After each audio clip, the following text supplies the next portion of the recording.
Welcome to my channel. Listen to my stories every day. Comment, like and subscribe to my channel. Enjoy listening. The clink of coffee cups and the low hum of morning news filled the kitchen as I rummaged through my briefcase, double-checking for my keys. Emily, my wife, stood by the counter, pouring cream into her cup, her eyes glued to her phone. She barely glanced up when I kissed her cheek. "Morning," I said, a habitual greeting met with a noncommittal hum from her. She had been distant lately, but I chalked it up to the stresses of her new job. I grabbed my keys and turned towards the door. Just then, I paused, feeling a nagging thought at the back of my mind. "Hey, Em, do you think we've been spending more than usual?" She looked up, finally meeting my gaze, her expression unreadable. "What do you mean?" "I don't know," I shrugged.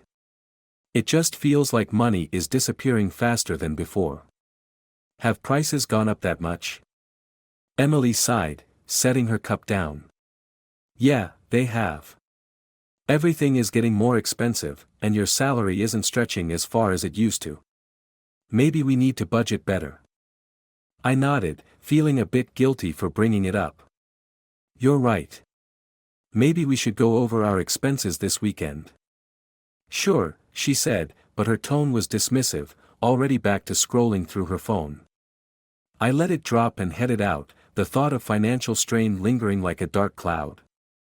Work was the usual blur of meetings and deadlines. As a project manager, I prided myself on being thorough and detail-oriented.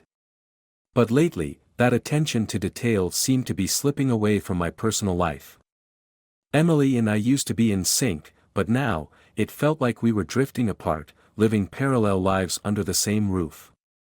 By the time I got home, Emily was already in bed, the glow of her phone screen illuminating her face.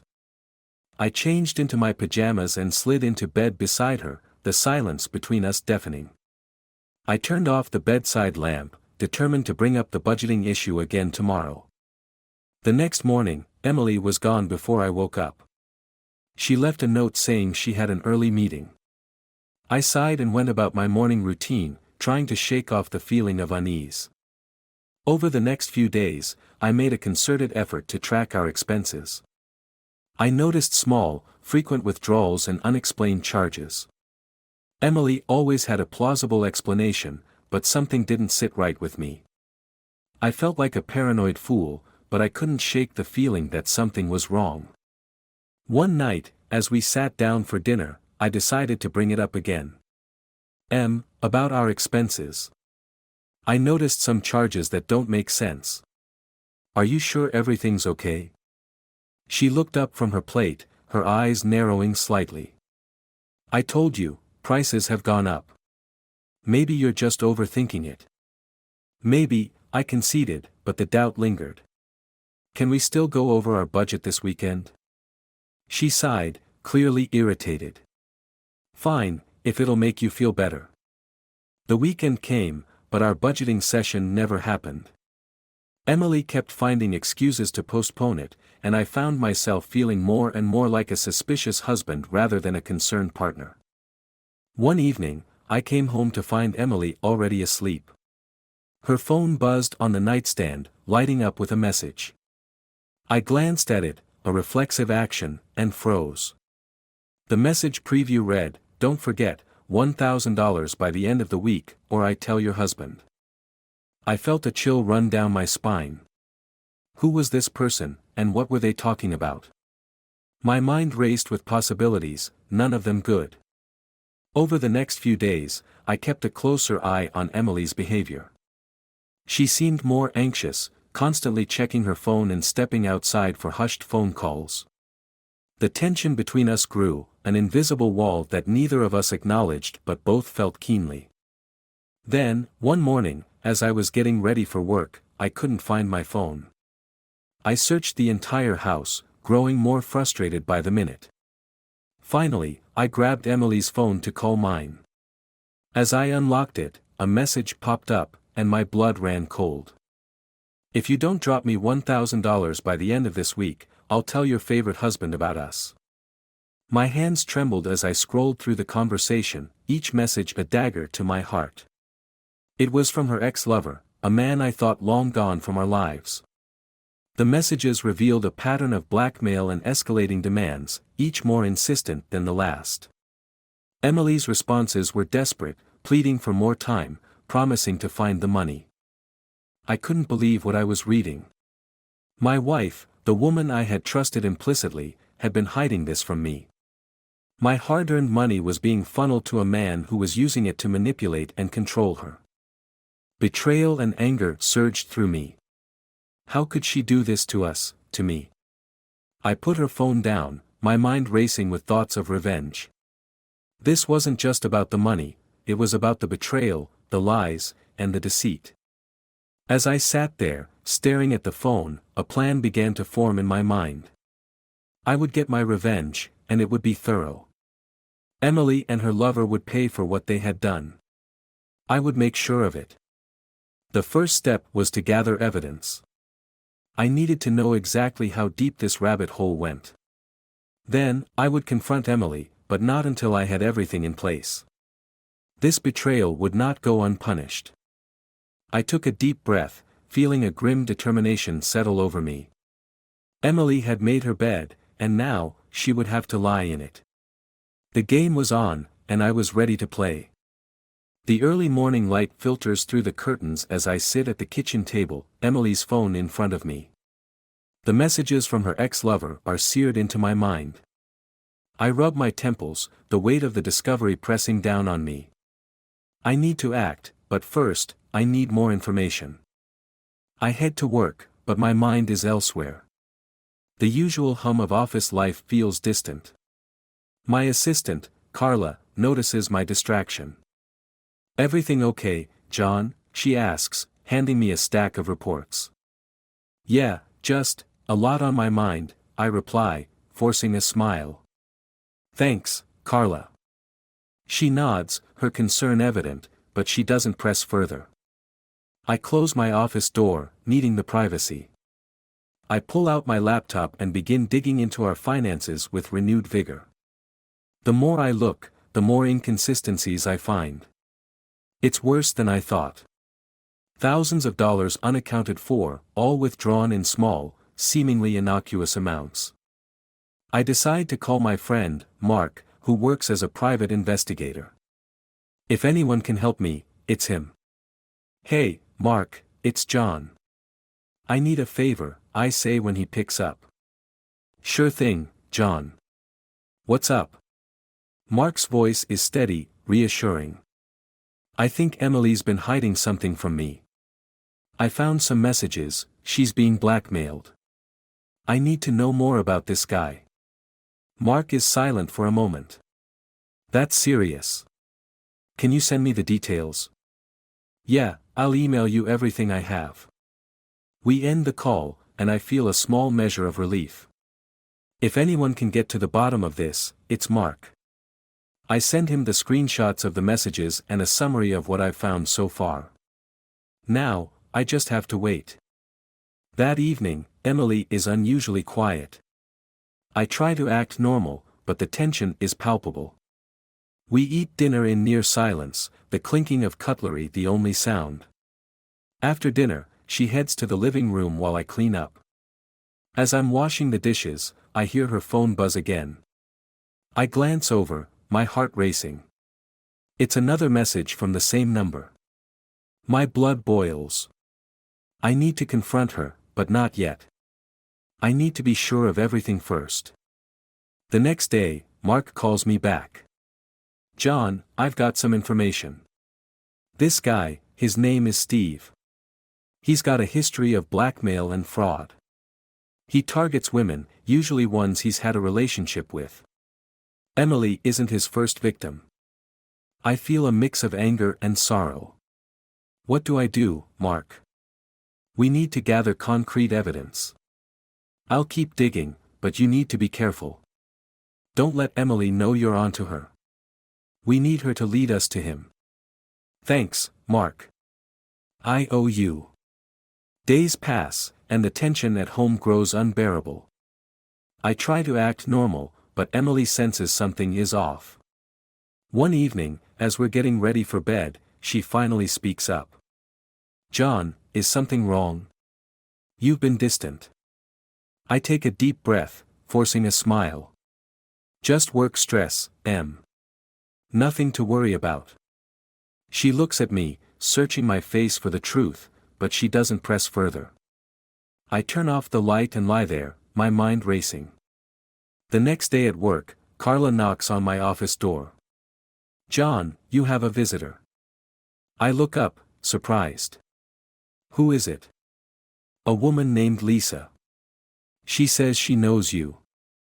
I frown, trying to place the name. Send her in. A few moments later, a woman I don't recognize steps into my office. She looks nervous, clutching her purse tightly. John. I'm Lisa. We need to talk. I motion for her to sit. What's this about? I'm Steve's ex-wife. I saw your name in his phone. I think he's blackmailing your wife. My heart skips a beat. How do you know? He's done it before, to other women. He uses their guilt and fear to control them. I left him years ago, but I've been keeping tabs on him. When I saw your name, I had to warn you. I lean back, trying to process this. Why come to me now? Because you need to know the truth. Steve won't stop until he's bled her dry. And if you confront him, he'll just disappear and start again somewhere else. I feel a cold determination settle over me. What do you suggest? We need to trap him, get him to incriminate himself. I can help, but you'll need to trust me. I nod slowly. Okay, what's the plan? Over the next few days, Lisa and I devise a strategy. We'll use Emily's phone to lure Steve into a meeting, where we can catch him red-handed. Mark helps set up surveillance, ensuring we have everything documented. The day of the meeting arrives, and my nerves are frayed. Emily has no idea what's happening, and I've had to lie to her more than ever. I hate it, but it's necessary. We arrange for Steve to meet Emily at a secluded park, where Mark and his team are ready. I watch from a distance, my heart pounding. Emily sits on a bench, looking anxious. She has no idea she's being watched. Steve arrives, his demeanor confident and smug. He sits next to her, and I can see him talking animatedly, gesturing with his hands. Suddenly, Mark gives the signal. His team moves in, catching Steve off guard. They secure him, and I step out of the shadows, walking towards Emily. Her eyes widen in shock as she sees me. John. What's going on? I take a deep breath. Emily, I know everything. About the blackmail, the money. Steve's been manipulating you. She looks between me and Steve, realization dawning on her face. Tears well up in her eyes. John, I'm so sorry. I didn't know what to do. I pull her into a hug, feeling the weight of the past weeks finally lifting. It's okay, Em. We'll get through this. Together. As Mark and his team take Steve away, I feel a sense of closure. This chapter of our lives is ending, but the road ahead is still uncertain. Emily and I have a lot to work through, but for the first time in weeks, I feel a glimmer of hope. We head home, hand in hand, ready to face whatever comes next. The storm has passed, but the aftermath remains. We'll rebuild, one step at a time, and emerge stronger for it. Days after Steve's arrest, our home feels like a battlefield, littered with the remnants of broken trust and strained apologies. Emily and I navigate each conversation like a minefield, careful not to set off new explosions. We both know it will take time to heal, but the process has started. Emily is in the kitchen, stirring a pot of soup, when I walk in. She looks up, her eyes reflecting a mixture of guilt and hope. John, can we talk? I nod, sitting down at the table. Of course. I want to thank you. For everything. For saving me from Steve and for not giving up on us. Her voice cracks, and I can see the weight she carries. We're in this together, I say softly. But we need to be honest with each other. No more secrets. She nods, wiping a tear from her cheek. I promise. No more secrets. Just as the atmosphere begins to soften, my phone rings. It's Mark. Hey, John. We need to talk. Can you come by my office? I glance at Emily. I have to go out for a bit. It's about Steve. She nods, understanding. Be careful. Mark's office is a nondescript building downtown, a place I've been to only a handful of times. I walk in, greeted by the familiar scent of coffee and the hum of activity. Mark meets me at the entrance, his expression serious. John, come with me, he says, leading me to a back room. Inside, there's a whiteboard covered in notes and photos. Mark points to a picture of Steve, taken during his arrest. We've been digging deeper into Steve's background. It turns out he's part of a larger network of scammers and blackmailers. We need your help to bring them down. I feel a surge of anger. What do you need me to do? We want you to go undercover. Steve has a lot of associates who might be planning to continue his work. We need you to pose as a new player in their game, someone looking to take over Steve's operations. The idea sends a chill down my spine. Isn't that dangerous? Yes, but we'll have your back. You'll be wired, and we'll monitor everything. This is our best chance to dismantle their operation. I take a deep breath, weighing my options.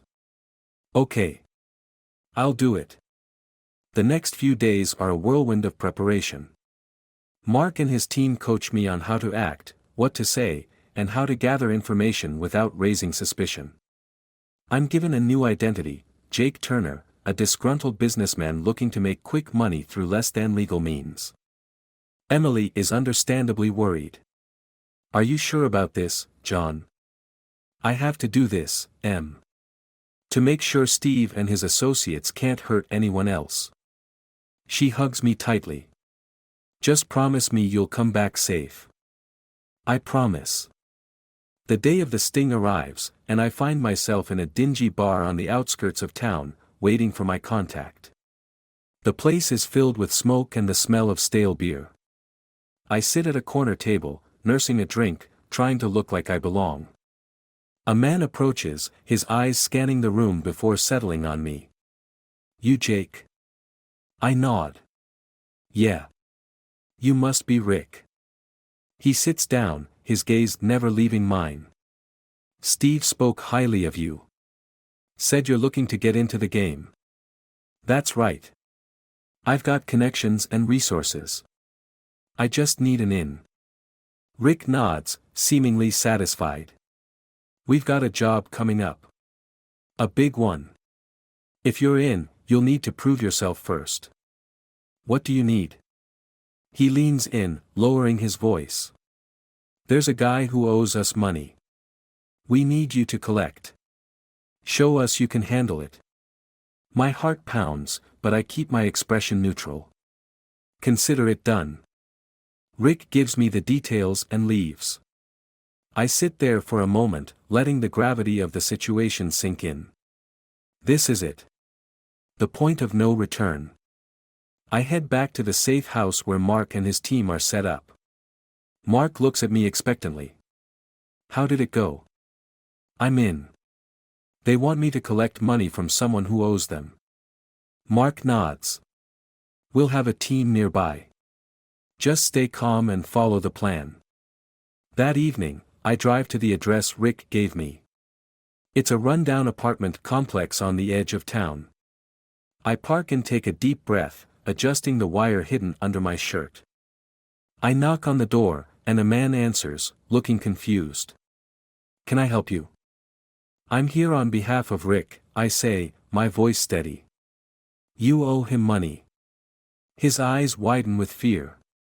I don't have it. Please, just give me more time. I step inside, closing the door behind me. Rick doesn't want excuses. He wants his money. Now. The man trembles, reaching for his wallet. This is all I have, he says, handing me a wad of cash. I take it, glancing at the paltry sum. This isn't enough. You have until tomorrow to get the rest. Or else. He nods frantically, and I leave, the adrenaline coursing through my veins. I drive back to the safe house, where Mark and his team are waiting. Good job, Mark says. You did great. We'll use this to get closer to Rick and his associates. Over the next few weeks, I continue to work undercover, gathering information and gaining Rick's trust. It's a dangerous game, but I'm committed to seeing it through. One night, Rick calls me with an urgent task. We've got a big deal going down tomorrow. I need you there. I agree, feeling the tension rise. This could be the breakthrough we need. The next day, I meet Rick and his associates at a warehouse on the outskirts of town. The place is buzzing with activity, men loading and unloading crates. Rick pulls me aside. This is the big leagues, Jake. You ready? I nod, my heart pounding. Always. As the deal progresses, I keep my eyes and ears open, noting every detail. Just as the transaction is about to conclude, the doors burst open, and Mark's team storms in, guns drawn. Everyone freeze. This is the police. Chaos erupts as Rick and his men try to flee. I stay put, hands raised, as Mark approaches. Good work, John. We got everything we need. Rick glares at me, realization dawning on his face. You set us up. I shrug. Just doing my job. The police round up the suspects, and I finally breathe a sigh of relief. It's over. Steve and his associates are behind bars, and Emily and I can start to rebuild our lives. I return home that night, exhausted but triumphant. Emily rushes to greet me, relief etched on her face. You did it, she says, hugging me tightly. We did it, I correct her. Now we can move forward. As we sit together, planning our future, I feel a sense of hope. The past weeks have been a nightmare, but we've come out stronger.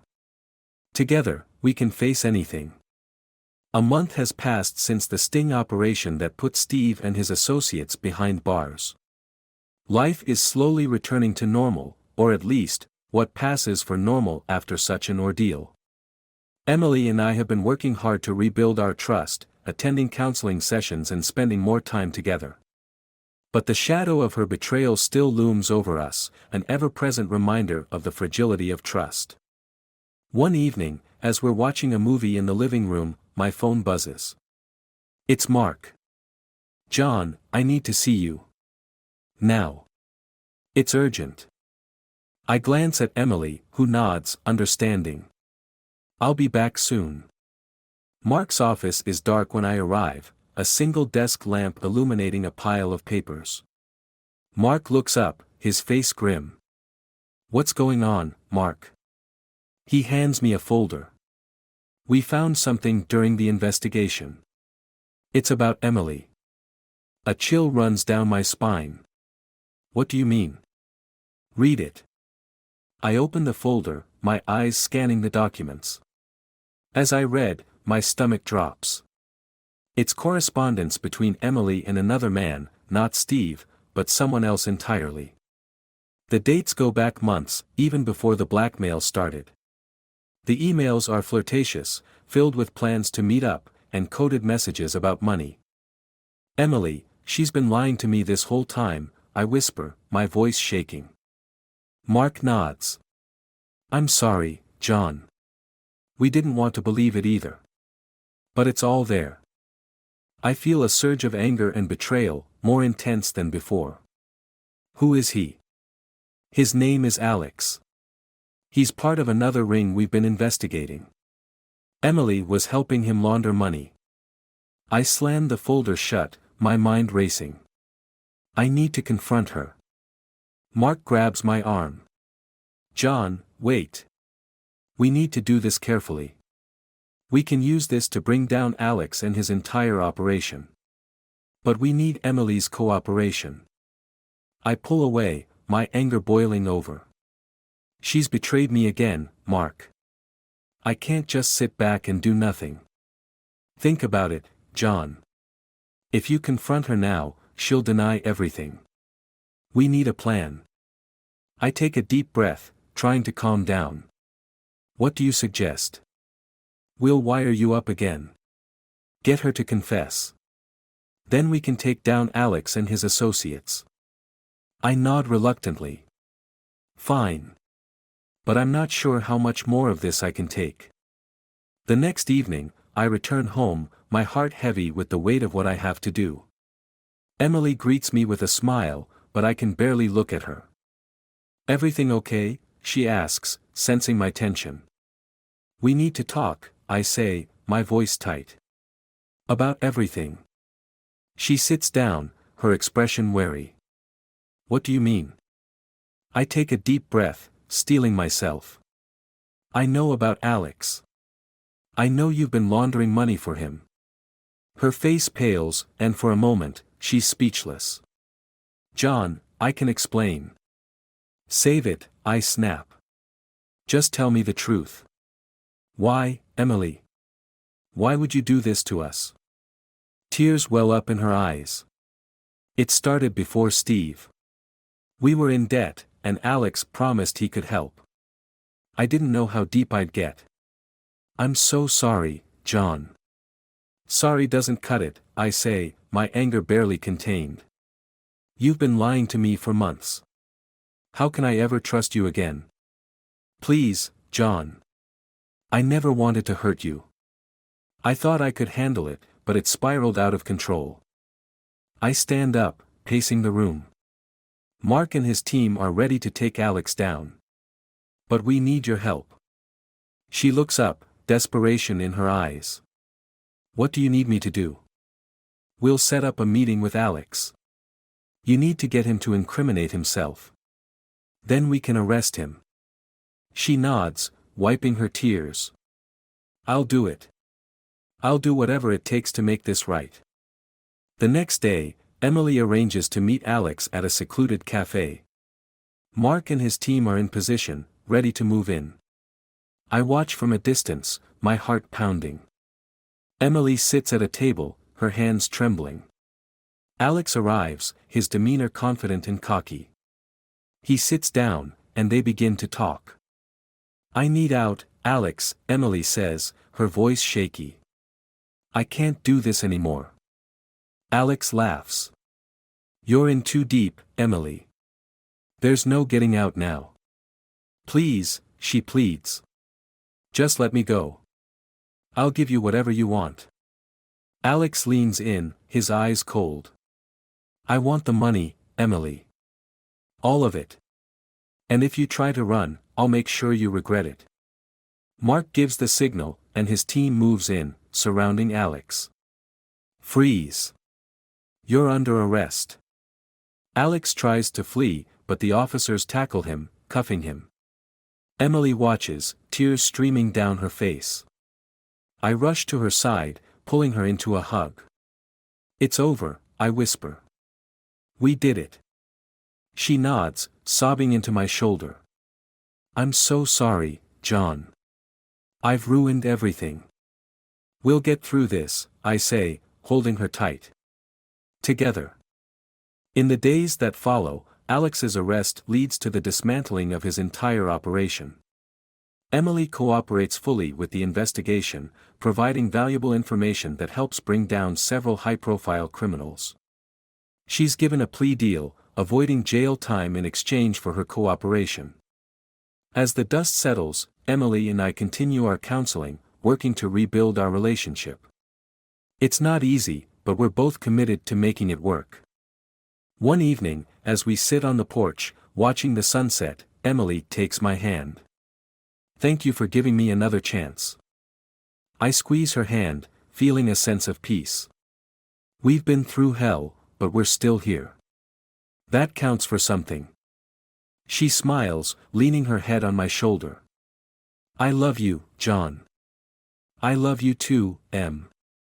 As the sun dips below the horizon, I feel a renewed sense of hope. The road ahead is still uncertain, but for the first time in a long while, I believe we can navigate it together. Our past is filled with shadows, but our future is ours to shape. And we'll face it, side by side, no matter what comes our way.